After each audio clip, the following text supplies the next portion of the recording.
हिमालय राज्य की दो पुत्री थी, जिसका एक का नाम पार्वती था और दूसरा का नाम गंगा। ये दोनों बहनें हमेशा भगवान शिव का तप करना, व्रत करना करती रहती थी। एक दिन की बात है, माता पार्वती कहती है अपनी बहन गंगा से कि हे बहन, तुम भगवान शिव की आराधना करती हो, पूजा करती हो, क्यों करती हो? तब इस पर माता गंगा कहती है कि बहन, मैं महादेव का, भगवान शंकर का पूजा जो मैं करती हूँ पति के रूप में करती हूँ। अब पति के रूप में तो माता पार्वती भी करती थी। तब सोचने लगी कि क्यों ना ऐसा कुछ करें जो यह भटक जाए और यह जो भगवान शंकर का जो पूजा करती है उससे विमुख हो जाए। तो कहती है कि हे बहन, तुम अगर भगवान शंकर का पूजा करती हो तो ऐसे खुश नहीं होगी। इसके लिए तुम जो जल प्रत्येक दिन अर्पित करती हो, यही जल दुर्वासा ऋषि आ रहे हैं और दुर्वासा ऋषि के शरीर पर तुम अगर वह जल को अर्पित कर देगी दूर से, तो इससे क्या होगा कि महादेव भगवान शंकर खुश हो जाएंगे। यह बात गंगा माता को बहुत ही अच्छा लगा।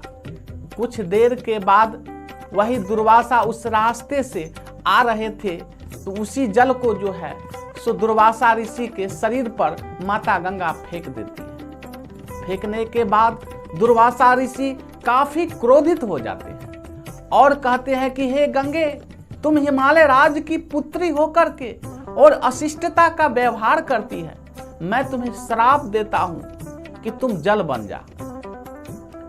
आज वही जल जब भगवान 52 अवतार लिए थे और राजा बलि के द्वार पर जब पहुंचे थे भिक्षाटन के लिए, और वह जो 3 पग जो मांगे थे, तो एक पग जो है पाताल की ओर गया था और एक पग जो है आसमान की ओर गया था।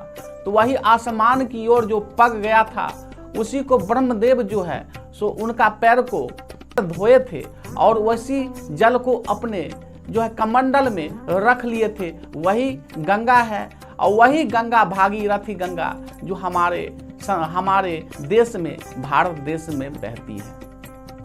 उसके बाद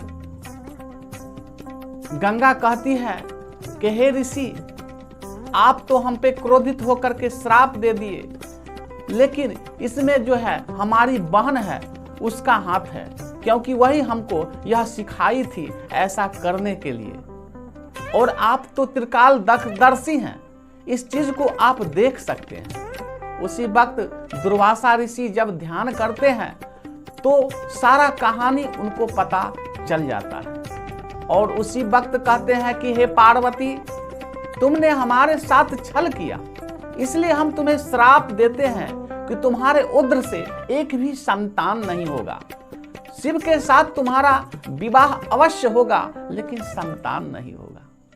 इस पर जो है माता पार्वती उनको प्रार्थना करते हैं कि हे प्रभु, ऐसा श्राप हमें मत दे। तब कहते कि हे देवी, तुमको श्राप तो दिए हैं लेकिन हल्का कर देते हैं। पुत्र होगा, तुम्हारे उदर से नहीं होगा, लेकिन शिव के वज्र से जो है वह पुत्र होगा। एक बार की बात है, जब तारकासुर का अत्याचार काफी बढ़ गया, संसार में देवताओं पर अत्याचार करने लगा, सभी देवता जो है सो भगवान शंकर के पास गए और कहने लगे कि हे प्रभु, इस तारकासुर से हमें बचाओ, इस तारकासुर से हमें बचाओ। तब महादेव को दया आ गया और आने के बाद उनका जो है तेज जो है सो गिरने लगा। सभी देवता जो थे वो अग्निदेव को कहे कि हे अग्निदेव, इस तेज को शिव अंश को आप धारण करें। उसी वक्त जो है अग्नि जो है सो कबूतर बन जाता है और अपने चोंच में जो है अंदर कर लेता है, धारण कर लेता है। अब इससे पूरा शरीर उसको जलने लगा। तब जाकर के जो गंगा बह रही थी उस बीच गंगा में जाकर के उस तेज को हवन कर देती है, उगल देती है। उसी से एक पुत्र जो है बड़ा ही सुंदर सुंदर पुत्र उत्पन्न हुआ। उस समय 6 कृतिकाएं जो है वह स्नान कर रही थी। अब उस बालक को जब देखी तो उसमें ममता जो है से जाग उठा और सबके स्तन में जो है सो दूध जो है उत्पन्न हो गया और सब जो है एक दूसरे को यह हमारा बालक है, यह हमारा बालक है। उसके बाद कार्तिकेय जी जो थे कहे कि माताओं तुम चिंता मत करो, हम 6 रूप में हो जाते हैं। और उसी वक्त जो है कार्तिकेय जी का मुख 6 हो गया और 6 मुख से 6 कृतिका का मुख दुग्ध पान करना शुरू कर देते हैं और कृतिकाएं के नाम से ही इनका नाम कार्तिकेय पड़ा। और एक महीना सेवन किया 6 कृतिकाएं, इसलिए इस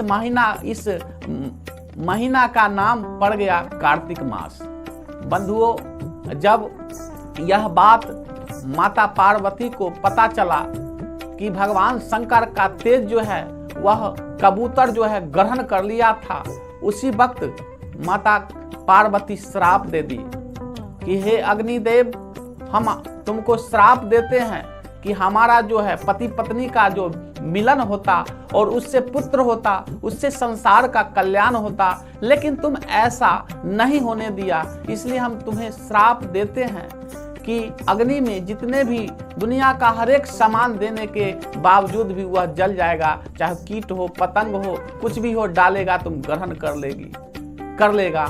और दूसरा श्राप दिया कि तुम कबूतर तो बना, संसार में मनुष्य कबूतर को अन्न देंगे, लेकिन कबूतर को श्राप दे दिए कि जिस घर में अगर कबूतर का वास होगा उस घर की लक्ष्मी जो है धीरे धीरे समाप्त हो जाएगी, चली जाएगी और उसके घर में कोई ना कोई बीमार अवश्य रहेगा। इसलिए बंधुओं, कबूतर पालने का और पोसने का प्रयास न करें, इससे लक्ष्मी का ह्रास होता है। जय श्री राम, हर हर महादेव।